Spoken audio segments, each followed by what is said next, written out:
8 classes when I was in law school, and then in my last semester, I ended up getting 3 HDs. Based on these experiences, these are the 3 main habits you should implement to get yourself to a HD. By the way, this is another episode of Law and Law School, Unpacked and Unfiltered, where I either unpack or unfilter something in law. I'm going to unfilter and then I'm going to unpack. I'm going to unfilter this part. If you want to get really good grades, distinctions, high distinctions, it's going to take a lot more extra effort, a lot more discipline, and a lot more sacrifice. I'm saying that you need to burn yourself out. You'll have time for yourself.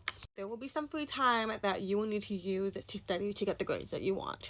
The first habit is knowing how to link. This is what I mean. Whether it's an exam, whether it's an assessment, one thing to know this stuff, but it's another thing to back up this stuff with cases and legislation.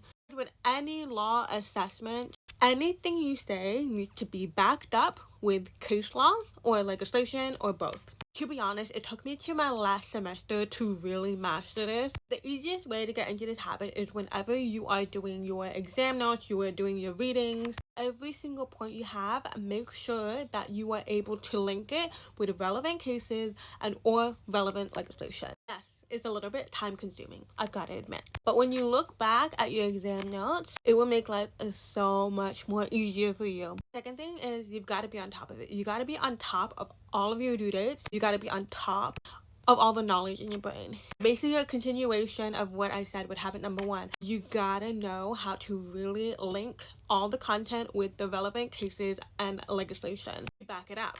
The easiest way to be able to do that is to not miss a week of readings, lectures, classes, and if you do, catch up ASAP, because that is the way that you are going to stay on top of all the knowledge that's up here. And when you fall behind, you're going to be a little bit more stressed out. You're not going to be on top of everything. That's why it all starts with the organization. That's why it's important to organize your notes files.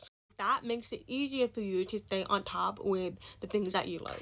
The third habit, the most important one, is that you are constantly clarifying the areas that you don't understand. So basically a continuation of the first 2. So you need to be able to link everything, you need to be able to stay on top of everything. Linking that all together, whenever you come across something that you don't understand, immediately address it. Whether it is reaching out to your professors, your tutors, your other doing extra reading, doing extra study, you're going to make sure that you understand the thing before you move on to the next thing. Good luck!